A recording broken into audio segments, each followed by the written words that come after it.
तो प्रभु जी प्रेरणा तो भगवान ही देते हैं हमें कुछ भी करने की, तो हम कैसे कर सकते हैं? क्या आपको हम कहें कि आग में कूद जाओ, कूद जाओगे? नहीं कूदेंगे। क्यों? जब इंसान कुछ बुरा करने वो होता पहले तो जो हम पूछ रहे हैं उत्तर दो। नहीं हम कूदेंगे। आपसे कहें आग में कूद जाओ, कूदोगे? नहीं कूदेंगे। क्यों नहीं कूदोगे?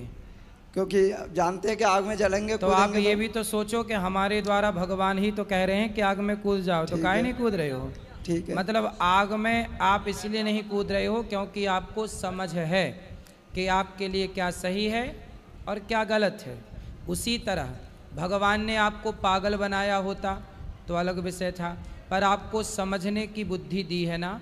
आपको पता है कि चोरी करना गलत है, बलात्कार करना गलत है, मार काट करना गलत है। जब आपको पता है कि ये गलत है तो फिर आपने क्यों किए, और किए तो फिर भोगेगा कौन? हम ही भोगेंगे। ईश्वर ने तो कहा नहीं कि तुम किसी के साथ बलात्कार करो, ईश्वर ने तो कहा नहीं कि तुम किसी के घर में चोरी करो।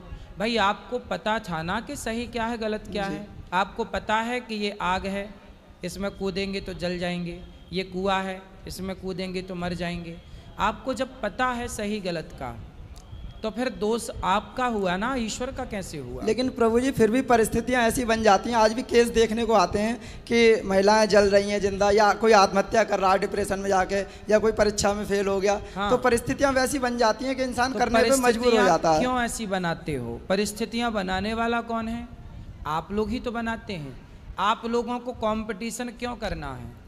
जो इसलिए तो ईश्वर ने कहा है, ईश्वर का विधान कि गौधन गजधन बाजधन और रतन धन खान, जब आवे संतोष धन सब धन धूरी समान।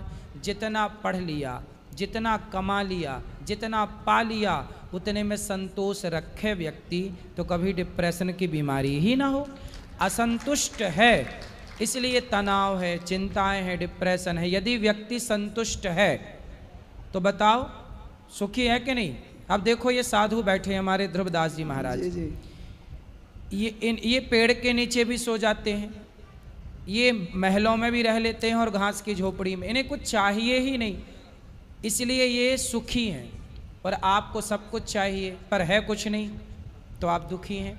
आपके पास भी कुछ नहीं है, साधु के पास भी कुछ नहीं है। फर्क इतना है कि आपके पास कुछ नहीं है पर पाने की इच्छाएं हैं, पर साधु के पास कुछ नहीं है पर कुछ पाने की उसके अंदर इच्छा ही नहीं है, इसलिए वह सुखी हैं, आप दुखी हैं। तो प्रभु जी फिर इस चौपाई का क्या मतलब हुआ है? मैंने एक चौपाई पढ़ी थी कि जाको प्रभु दारुण दुख दें, बाकी मति पहले हर लें। भगवान को जिसे दुख देना होता है उसकी बुद्धि पहले भ्रष्ट कर देते हैं। ठीक है। तो फिर इंसान के हाथ में क्या रहा कुछ? विनाश काले विपरीत बुद्धि, जब नाश मनुज पर छाता है पहले विवेक मर जाता है। सुनो, जब व्यक्ति भगवान के बताए रास्ते से भटक जाता है, जैसे दुर्योधन ने साड़ी खींची द्रौपदी की, खिंचवाई दुशासन से, चलो दुर्योधन ने गलती की, दुशासन ने भी गलती की, पर भगवान ने एक मौका दिया।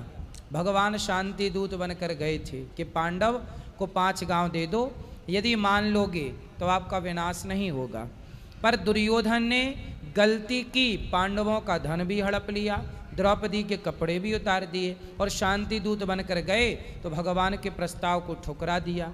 तब भगवान को लगा कि अब इसे दंड देना पड़ेगा। जो व्यक्ति भगवान का कहा भी ना सुने, जो माँ बाप का कहा ना सुने, जो बड़ों का कहा ना सुने, तब भगवान उसकी मति इसलिए घुमाते हैं कि अब इसके विनाश का टाइम है, क्योंकि इसे दंड देना है, क्योंकि इसके पाप बढ़ गए, इसलिए भगवान वहां करते हैं। परंतु आपको मौका देते हैं। ऐसा नहीं कि दुर्योधन को मौका नहीं दिया, रावण को भी मौका दिया। हनुमान जी समझाने गए, अंगद जी समझाने गए कि भाई शरण में चल, बच जाएगा। पर जब सारे मौकों को आप ठुकराओगे तब तो फिर समय विपरीत आके खड़ा होगा। इसलिए नाश हुआ, पर नाश करने के पहले परमात्मा कई मौके देते अवसर देते हैं। इसलिए उसको आप समझना है। आपको डायरेक्ट नाश नहीं होता कभी किसी का।